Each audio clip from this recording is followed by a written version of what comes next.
All right. Well, first of all, thank you everybody for being on the EPM Empower Hour Live.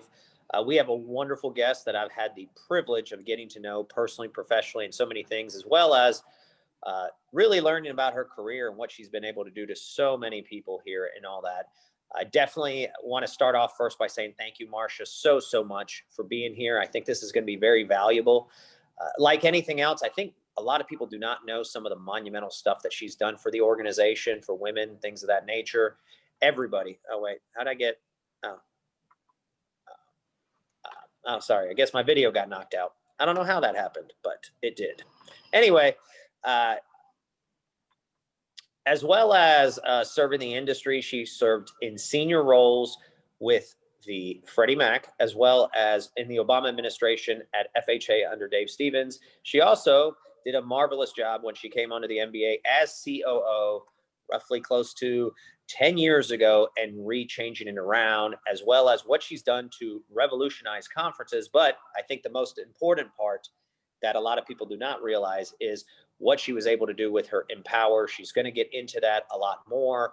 What I'm very proud and honored to announce in a conversation that I had yesterday with one of the people at the NBA is that we will, at the next conference, which is kind of one of those 4-in-1 conferences, not only are we one of the presenting sponsors for it, but we will be the main sponsor for Empower. We did have the privilege of being able to pick that. It's actually a funny story I'll share. Kim called me to ask me if it was okay if I took on somebody else because one of the groups wanted this speaker. I said, well, I thought I was the one that was going to get the slot. EPM was going to get of Empower. She said, oh, wow, you just made my life a whole lot better. I said same thing because that's who I think who we are as an organization, definitely lifting up people, definitely following the mission of empowering people more.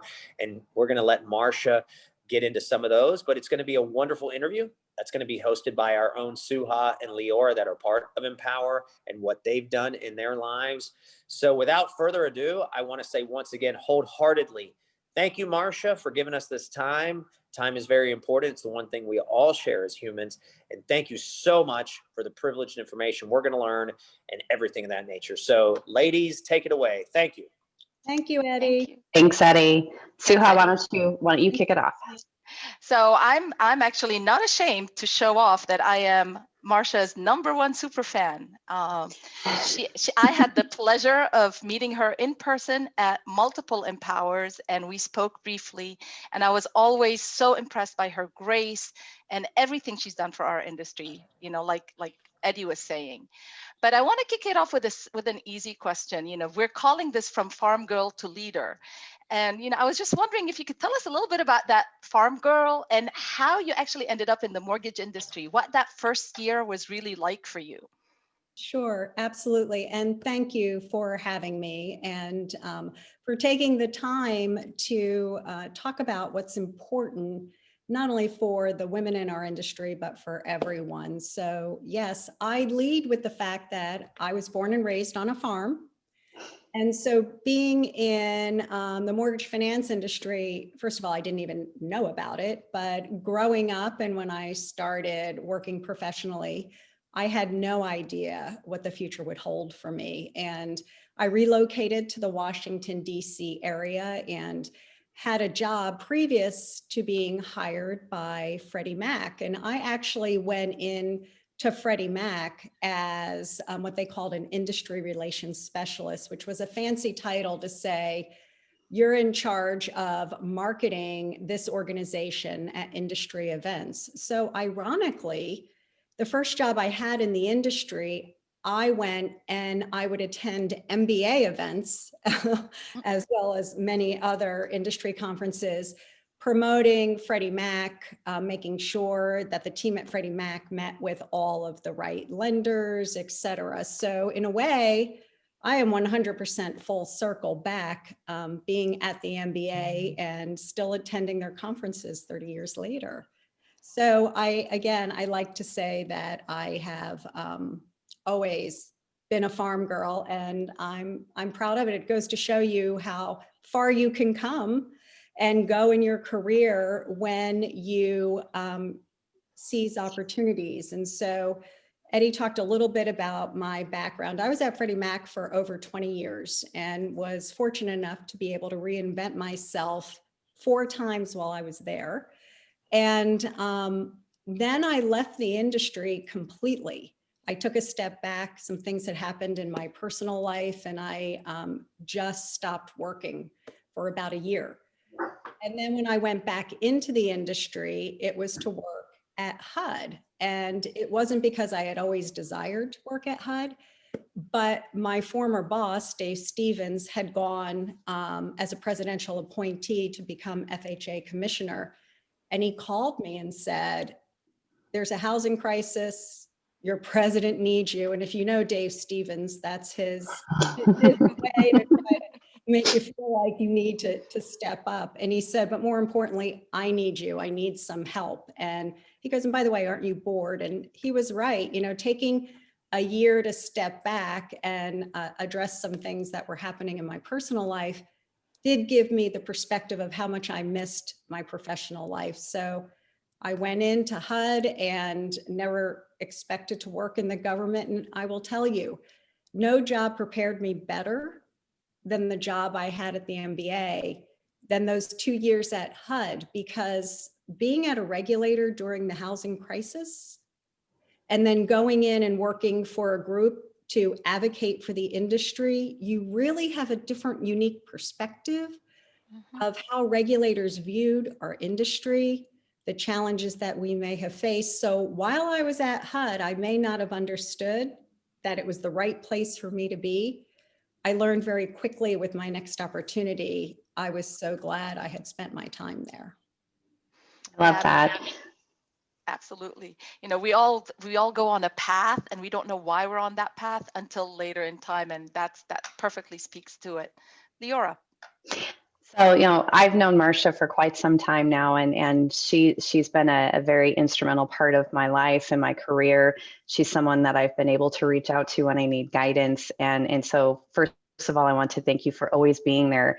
As busy as you are, you never cease to respond to people and give people guidance and support. So I'll always be appreciative of that. So, and I've learned a lot of lessons from you. So what I'd like to ask you is, what lessons have you learned as you've navigated your career in the mortgage industry? Well, the biggest lesson I learned is you have to be willing to take risks. And again, going back to the way I was raised and where I was raised and not being a practitioner in mortgage finance, the first time I had to step out of my comfort zone and start running a group within an organization that I wasn't technically proficient at, right? So every job I had before I took my, what I'm going to call leap of faith, I knew I could do the job that my team was doing because I rose up through the ranks. I knew what they needed to be doing to do it successfully. So when I had a boss that tapped me on the shoulder and said, I want you to come over and run public affairs, and I didn't have, you know, a degree in journalism or communications background, it was, and I said, I don't know why you would want me to do that. And he said, because I need somebody to lead this team, and you have great instincts and intuition, and you're decisive, and you have all the qualities I need. He said, you have a team that knows a good press release from a bad press release.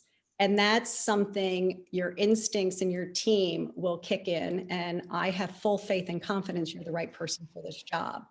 And so I took that leap of faith and literally dove in and managed something where I had to figure out and rely on my team what it was in the day-to-day operations and where I could add value. So risk-taking, I think, whether they're small risks or big risks, I think for advancement and to really challenge yourself, it is so very, very important. Definitely. Without taking risks, you never know how far you can go or what you can accomplish. And I love that advice. Suha. So I'm going to turn it back to empower. And I know, you know, you were with Freddie Mac for 21 years, with HUD for 2, MBA 10, and then you got this idea of empower. Tell us a little bit about that. Why is it so important? Where did that come from for you? Well, Suha, it was best I can describe it as an aha moment. Mhm. I have, with the job at MBA before the pandemic, I would travel across the country in various conferences. So seeing various lines of business, right? So whether it's our annual convention or our servicing conference, right? Or accounting and financial management, all these different areas of mortgage finance that we all work with each and every day. And I was struck. I wasn't surprised that there weren't as many women attending the conferences, because as we know, this industry, while we are becoming more diverse, it is mostly male dominated. And so throughout all of my career, it wasn't unusual for me to be the only woman in the room. And as I go to these conferences over the years, I was noticing more and more women, which was great, but I realized the women didn't seem to know one another. And it was really, and I watched it for a couple of conferences, and I know we're all busy because we like to, book ourselves really solid when we're traveling and at conferences. So I decided I would do a test. I went through the registration list. I invited 75 women randomly to have lunch with me to see if during a very busy conference and a very busy conference schedule, would women take an hour out of the day for themselves? And I invited 75 and 150 showed up. And I realized in that moment that what I was feeling, the women were feeling as well. And so what started out as literally something as simple as let's all get to know each other, let's support each other, let's network, grew into a year later, after hosting these networking events for about a year. We decided to brand it, add some personal development to it, speakers, and an online network.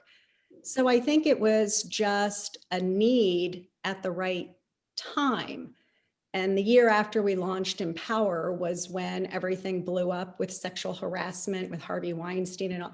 And it gave us a place to have those discussions and try to problem solve what might be going on in the industry. So it's really grown because the women in the network help make it relevant and powerful. And I want to thank the two of you because you are very active members and big supporters. And Eddie jumped off the phone before I could thank him for the sponsorship that we're going to have in the spring.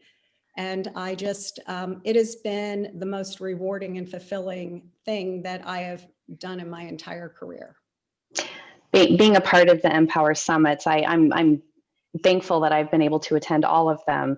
I even flew all the way out to DC for one, even though I wasn't attending the actual conference, because I plan my whole year around that Empower Summit, and I've learned so much, and I've created some amazing relationships out of those opportunities. And so thank you for creating such an amazing platform for women in this business. So sticking with the theme of women in the business, what advice would you give women in our industry, women who may be brand new into the industry and are trying to find a footing and find a name for themselves? Yeah, as I mentioned earlier, risk taking is something we all need to think about. But really, if you're just starting out, what I learned is if you work hard and you're clear on the results that your organization expects of you, and you're achieving those results, you need to be an advocate for yourself. So it took me a long time to figure out that while I assumed everybody knew the great work that I was doing when I was younger, that in fact, people weren't paying as close as attention as I thought they would be. And so you have to learn how to gracefully be your own advocate, make sure the good work that you are doing is known. Talk to your managers, make sure they're aware. And also, if you need them to champion you for something, whether it's you want to take on a different project and you're afraid that people may not know that you're interested in being part of it, speak up, raise your hand. I don't know if you saw my Empower moment with Fallon Taylor. She is young and incredibly impressive. And I have the opportunity to be able to work with her. She's in MBA's Public Affairs Department. And through her hard work, she has this confidence about, I'll do anything someone gives me because I want them to know I'm the real deal. And when they give me something, it's going to exceed their expectations of what they're going to give back. And she's got gravitas, and she really is, one of those young superstars that that we're in good hands when we have people like Fallon that are coming up through the ranks in this industry. So number one is, put in the hard work, make sure you are being, you're championing so that your work is being recognized and at least people are being made aware of it. And also, don't be afraid to raise your hand and get involved in things that might otherwise be outside of the realm of your immediate job responsibilities, because that expands your skill set. It expands who you get to work with and their exposure with you. And so that's a little bit of the risk taking on that side. And as Laura Escobar said the other day on the panel that we were just talking about, the courageous voices, don't be afraid to fail. Right. Absolutely. We all learn from our mistakes, and sometimes we fall harder than others. But if you own up to a mistake that you've made and you learn from it, I think all of us who are managers, that's all we ask for. Just if there's a bump in the road, how do we avoid that bump going forward, and how do we smooth it out so we can continue to go? So don't let fear hold you back from being the best person you can be in the workplace. I love that. And I do have to ask, because you brought up a word that is a word that shows up in many Empower events. And I'd love for you and I'm throwing a bit of a curveball here. I would love you to speak on what is gravitas, and why is that such a powerful word, and why is it so synonymous with the Empower movement?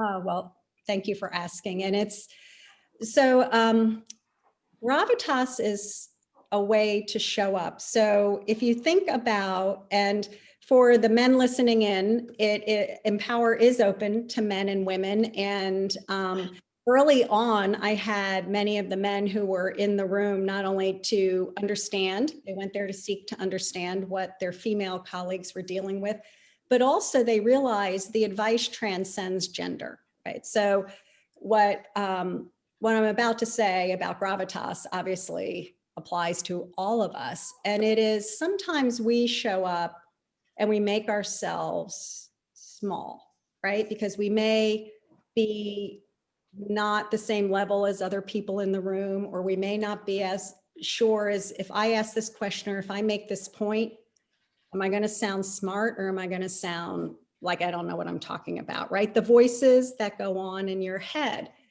And so gravitas is about, even when that voice is going on in your head, you need to show up your best self. And you need to, I know you guys saw Janine Driver. I don't know if she talked about, you need to take up space at that table. And Yes. Help a little bit. Maybe there.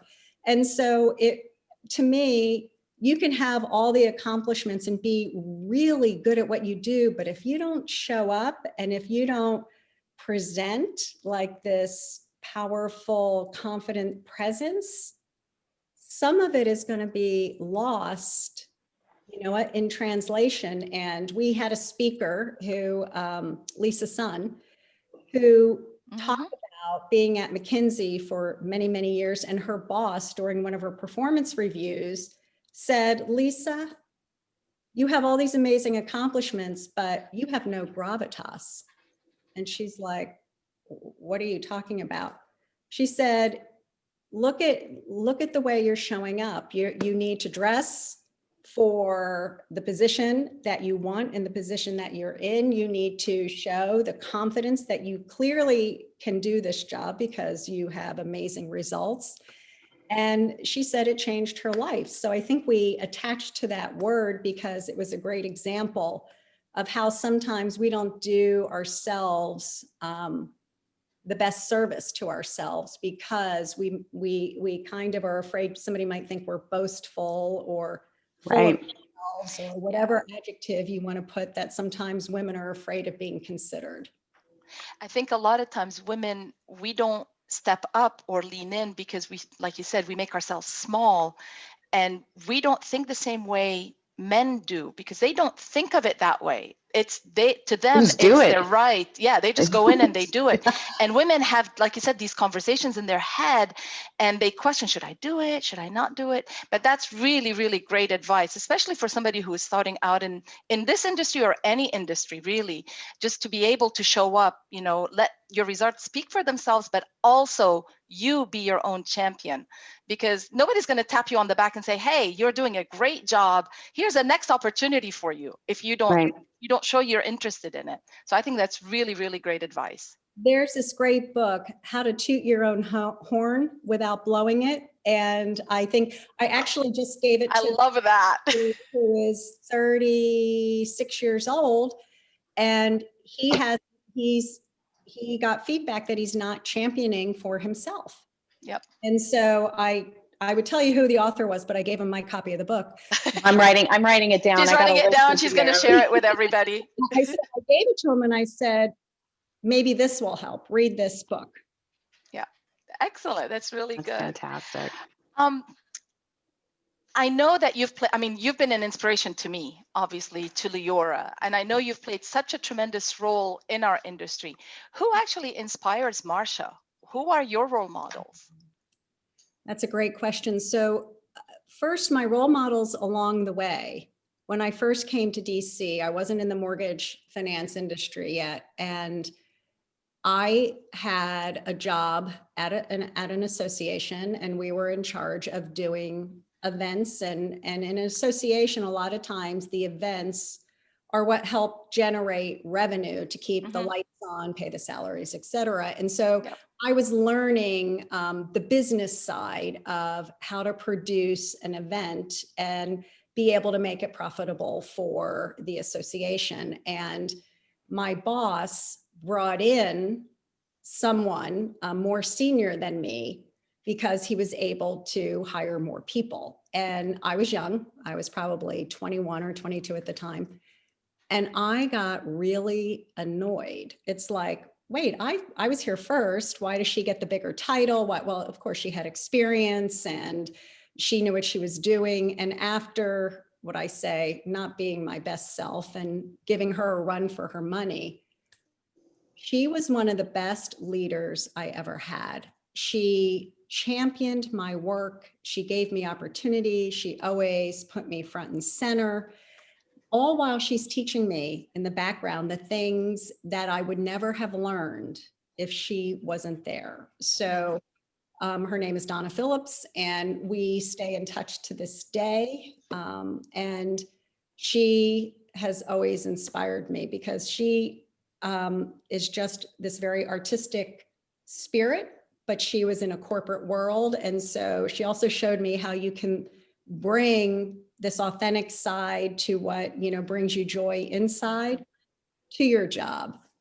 And then another person who's been an inspiration to me was that manager who tapped me on the shoulder and took me out of my comfort zone and put me in a job that I didn't even know myself if I was going to be successful at, but he knew it. And he taught me to trust myself and my instincts. And I've watched him go on, and he went back to school to get his PhD, and he's a professor at a college now. It's like he changed his life, and I find him to be an amazing inspiration. And I have to say, I am inspired every day by the women in the Empower community because they show up and we show up for each other. And it's fascinating to see all of the different, I'm going to say, layers of some of the connections that will be made. You know, I know when we talked and we met and we didn't know at that time it would be the last time we'd be able to gather in person for a while, but we continue to stay in touch and stay engaged. And I just know if I needed something, Suha, you'd be there for me. Leora would be. Absolutely.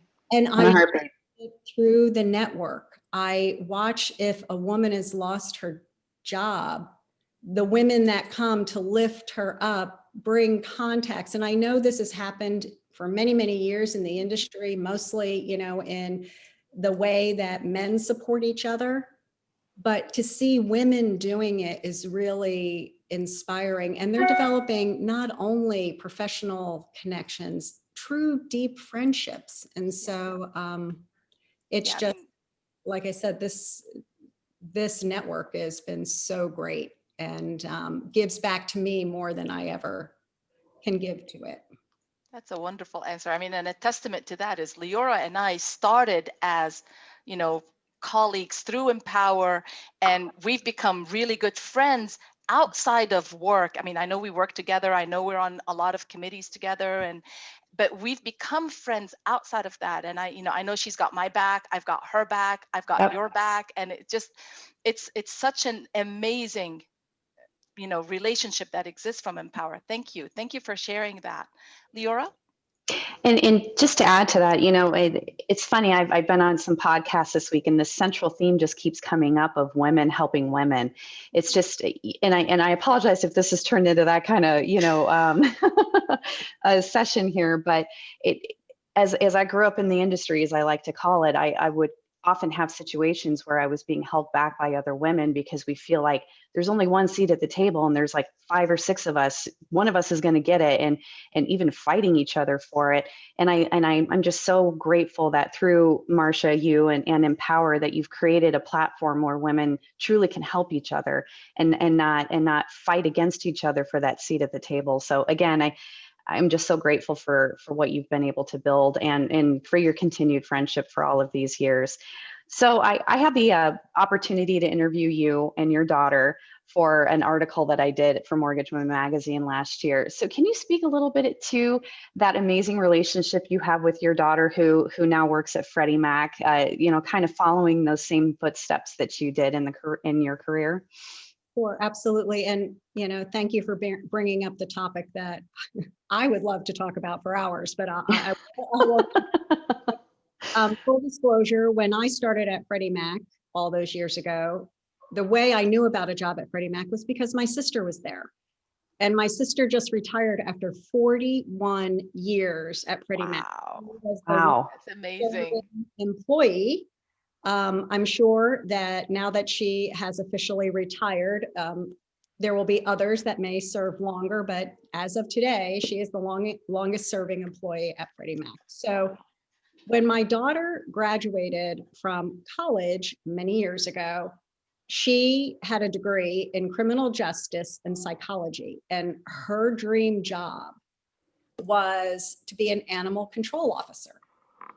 And it's not an easy field to get into, believe it or not. And if you could find a job, it probably paid $1.98, sadly.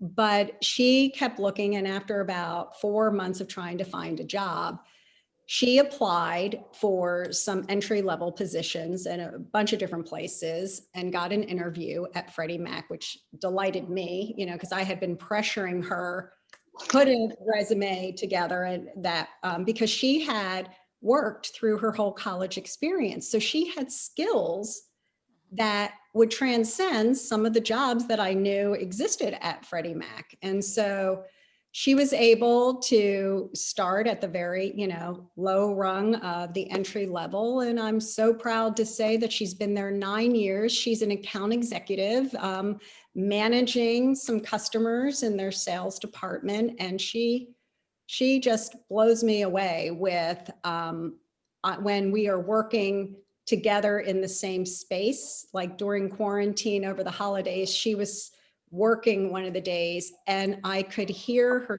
talking to her colleagues. You know, I could just hear her side of it. And I was like, she has like she knows so much like about pricing and about all these details that I wouldn't be able to answer questions. You know, her path is different than mine, but she has, for somebody who didn't want to follow in my footsteps, now she's like all in. So anyway, she's great. And if any of you work with Freddie Mac and work in their sale, her name is Marcia Davies, and she'd be happy to help you. Yeah, she's Well, amazing. the apple doesn't fall far from the tree, Marcia. No. At all, at all. Well, we have a few more minutes for a few more questions before we'd like to open it up for some additional Q&A. So what is the best career advice that you have ever received? I would have to say, and this came a little bit later in life, was to not try to change who you are to be who you think they want you to be. And by that, I mean, Great advice. and again, when I was coming through my career, a lot of times I was the only woman in the room. And so I did try to show up in a way that I thought I would be accepted. And I'm happy to say I've always been outspoken, and it never stopped me from speaking my mind. But I did have a lot going on in my head, which would be should I ask this type of question? Is this too bold for somebody at my level to ask, et cetera? And I got feedback that one of the things that I was really good at was challenging the status quo and not being afraid to be the voice in the room to do that, and that I should continue to be that person, to be more of myself instead of trying to reel it in. So I do think being your authentic self, again, with boundaries, if you have that, kind of sailor mouth, maybe not the best for in a meeting, but really to show up and be who you are.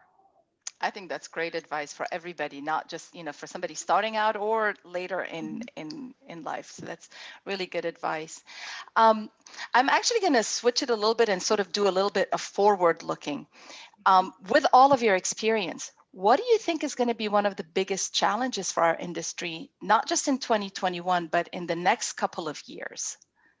So looking at the residential side, I think it's predicted that we will continue to have these volumes and this, what I'm going to say, abundance of riches with people refinancing and the purchase market continuing to boom.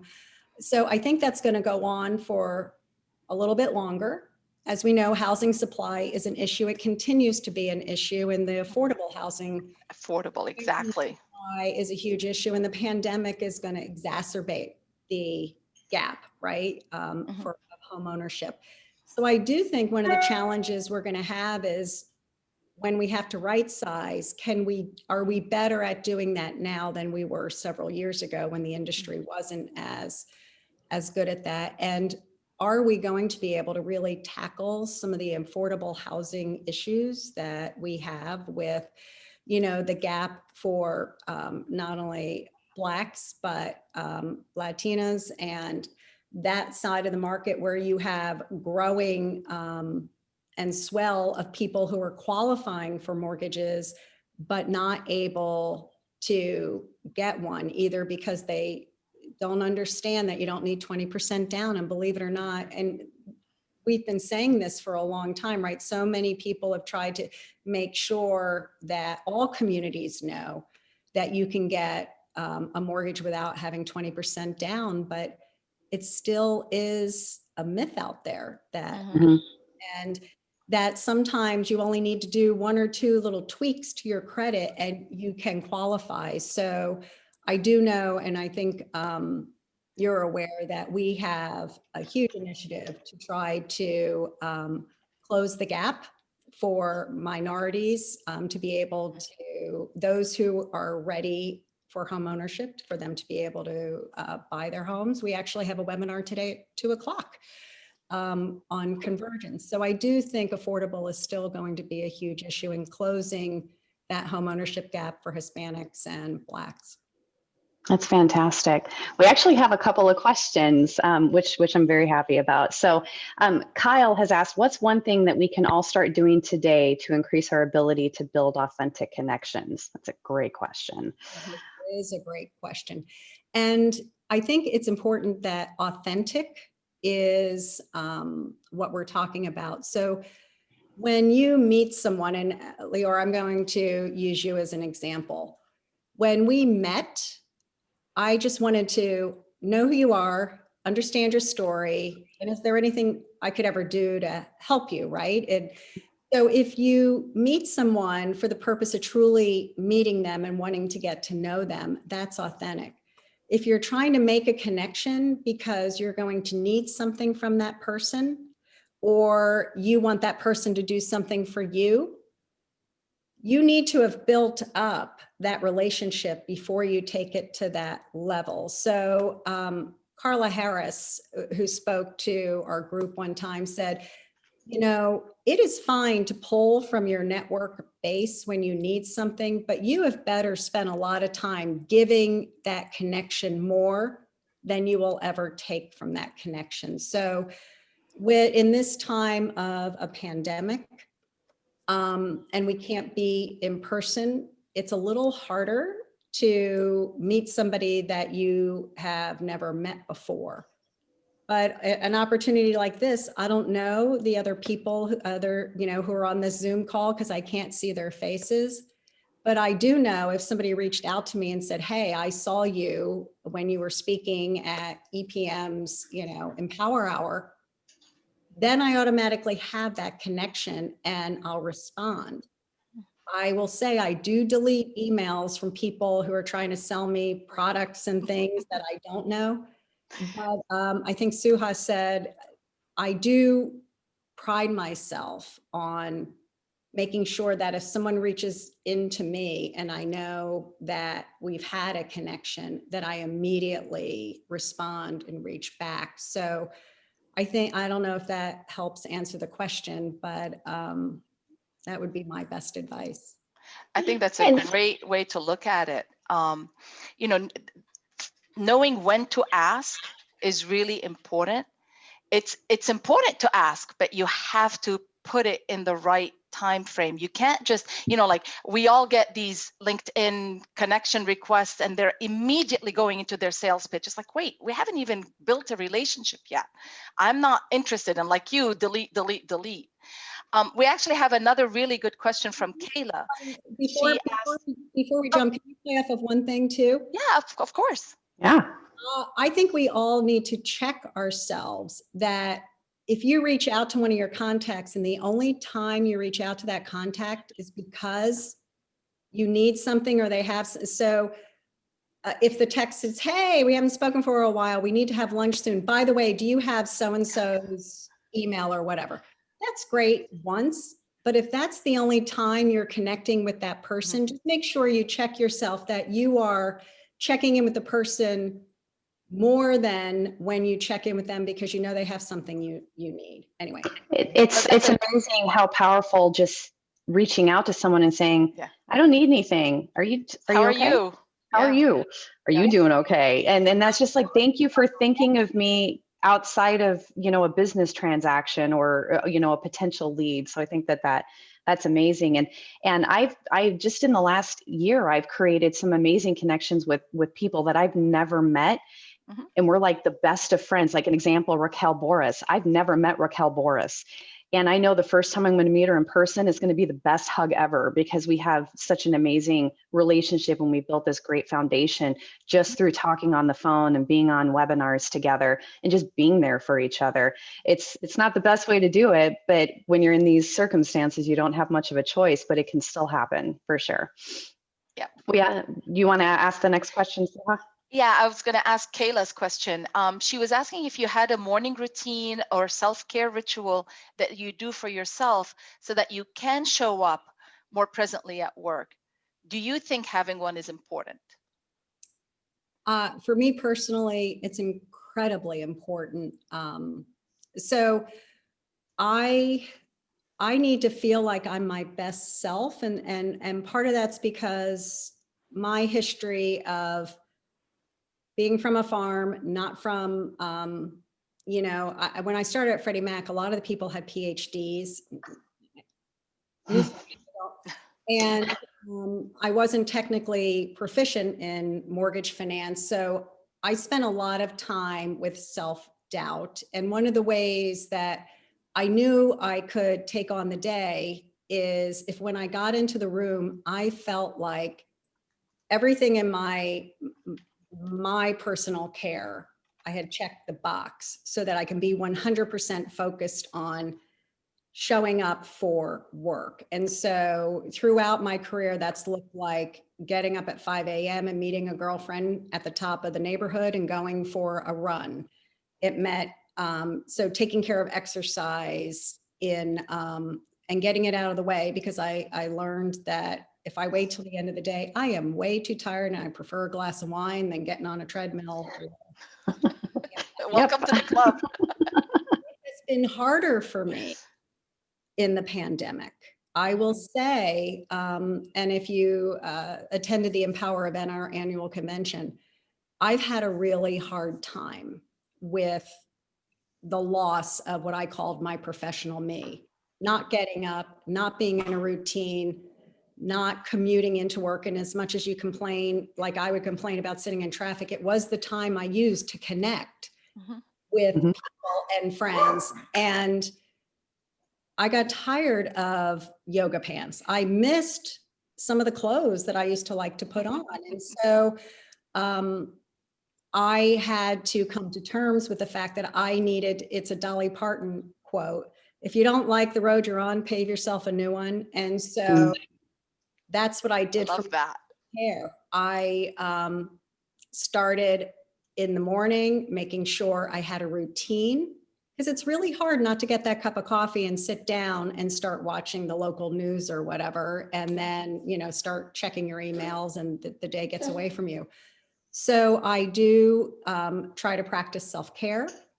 Our office has opened at 20%. So I make sure I do go into DC once or twice a week, even though there are not that many people in the office, just the routine of being back at work gives me, for myself, it settles me and helps me feel like pretty soon things might get, kind of back to normal. So, and also making sure, it's fine not to do hair, makeup and all that, but if you're going to be on camera, I try to at least brush my hair and throw on some. Hey, I put lipstick on today. Same, but I am still wearing leggings on the bottom, so it is what it is. So it's one of those things, still showing up professionally, and trying not to, I put on the COVID-15, I've taken it off, and then I put it on again, and I've taken it off. So I'm also trying not to do that anymore, because that's exhausting. Yes, it is. Leora, we have one more really good question from Stephen. Do you want to I ask know, it? and I just absolutely love this question. This comes from Stephen Lee. What's the best way as a man to champion the women around us and make sure they feel like they have the seat at the table, like you spoke about? I love that question. Love it. Love it. Is this from Stephen? Yes. Stephen Lee. Even the fact that you would even ask that question means you're already helping us. So the best advice I could give is to reach out to the network of women that you work with and ask them, is there anything in particular that you are struggling with where you think I could help you? But even if you don't want to take it to that formal level, when you're in a meeting, pay attention if any of your female colleagues have been interrupted or talked over, and be their advocate. Say, hey, wait, Suha had a point. I'd like her to be able to finish what she was saying. I love that. If you feel like somebody didn't pick up on her idea, say, hey, Leora had a really good idea. Can we go back to that? So even just doing the amplification and also the acknowledgement when we get interrupted, because it is a fact, women are interrupted 3 times more often than men. And so the more people that are aware of that and pay attention to that. Hope, and it is hard on conference calls and Zoom meetings because sometimes there's a delay and everything else, but being aware of that would be awesome. And then, as I mentioned, if you notice somebody doing really good work and they haven't championed it for themselves, you can be the champion. You could say, hey, did you read that article Leora wrote? Did you guys read this, or circulate it on, and say, hey, I thought everybody would be, just a way to support the women who you clearly respect and admire, to help them have their voices heard. And if they're not in a room where you think they belong, because they would be a value add to the discussion, invite them. Right. Love that. Absolutely love that. Bring them with you to the meeting. And I would just add to, whenever I go to an Empower event and I see a bunch of guys there, I get so excited, because these are, the Empower events, they are for women in mortgage, but there's nothing saying a man can't show up to these events and learn what it is to be a woman in this industry. And that's a great way to just have a better understanding of the challenges that women have in this business. So if you have the ability to go to an Empower event, attend an Empower webinar, that I would It'll say blow your mind away. Seriously. It would. This is great. Well, we have a little bit more time before we need to get Marcia back on her amazing day. So if anybody has any other questions, drop them in the chat. Of course, if you have any questions that you come up with afterwards, we can always compile them and send them to Marcia, and she can respond. In the meantime, how can people get more involved with Empower? How can people get in touch with you? Drop some info. So it's really easy. Empower is free. And we do monthly free webinars, and we have this online community. So you can go to mba.org/empower, and it will take you, and you can sign up to be part of the community. Once you're part of the community, you will get not only all the information about all of the Empower Moments, that's our monthly video series and our webinars, but you can also engage in dialogue, either with the entire community, or you can reach out to me directly that way. It's kind of like LinkedIn that way, where you can reach out to a connection directly, or you can post something for the whole world and get engagement that way. So that's the first way to do it. The other way is you can, when you're at conferences, even if you don't want to join the network, just attend the events. They're free, again, with your badge, and go in and see what an hour or 90-minute Empower session is all about. And again, we encourage men who are interested in the topics that we have to join us and be part of the discussion, because we're colleagues. We need to work together and be each other's allies, and support one another. So we have. I was going to say, we have one more question. One more question I think we have time for. So again, from Kayla, and Kayla, thank you for being so active on the session today. Really appreciate it. She asked, do you have any tips for networking as a young professional during a virtual world? Another great question. Yes. So if she is a member of the community, or if there's somebody, Kayla, in EPM that you would want to spend more time with or network with, I think the most important thing you can do is, as we said earlier, when you make that connection, when you reach out to that person, tell them why you're reaching out. And again, hopefully you're not reaching out because you want something from them. You just want to get to know them, and you want to make that connection. And I can't imagine somebody not reaching back. So attending webinars where you have chat functions and you can chat within that, you'd see somebody that you may want to connect with. You can say, Leora, I have those same thoughts. Would love to talk to you after that. When you get a chance, email me at, and you can do that in the virtual world. And I also think that, and I haven't been as good at this as I should be, but when you are invited to like the virtual happy hours, And as much as you may be exhausted from being on Zoom or being on conference calls, try to make time to attend them occasionally, or, you know, go to the Impact. If you're, you said you were a young professional, MBA has an Impact, and it is for 35 and under, but they don't kick old people like me out. But that's a great way. There's the Impact Network, and it's free as well. And you can connect with people not only on the residential side of the business, but the commercial multifamily side as well. And make the time to expand your horizons. But I get it and I feel it. It's harder in this virtual world to get those connections going and started. So it does take a little extra effort to make them happen. I know at EPM, for those on the call on this session from EPM, both Leora and I are part of the Diversity and Inclusion Council, and one of the things that we're hoping to create is a women at EPM to help sort of take what Empower is doing and bring it to EPM itself and start these type of grassroots movements at our organization. So look out for that. Kayla, if you want to reach out to Leora and myself, we are always available. This is open to everybody at EPM and, non-EPM. We're both on LinkedIn. We've both been there, and we are more than happy to help, in any way we can.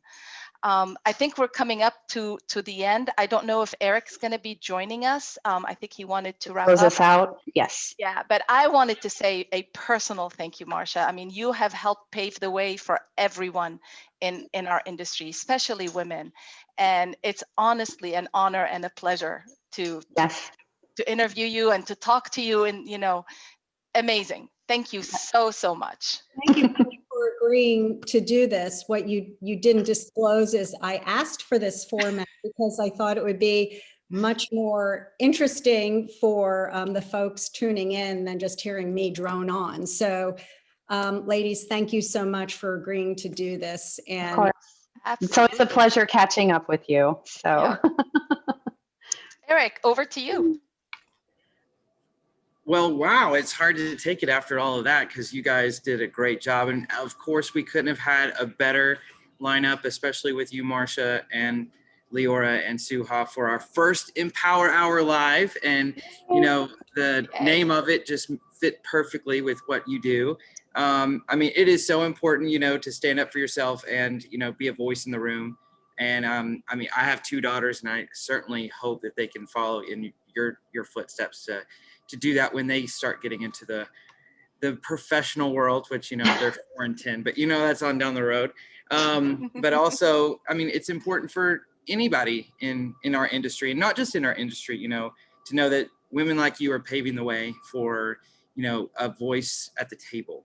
So thank you so much for your time today. And heads up, we are having a virtual happy hour coming up in January.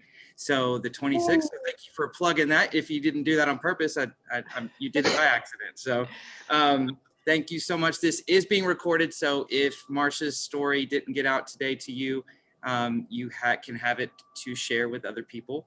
Her story and her message is so important. And thank you, Leora and Suha, for doing such a great job interviewing her. And that's it. So thank you again. You guys did awesome. Everyone. And thank you for all you did. And Eric, I hope by the time your daughters are old enough to be in the workplace, that room is big and inclusive. Yes. Because they definitely have opinions. We love that. Thank you so much. Thanks, everyone. Thank you. Bye-bye. Bye-bye.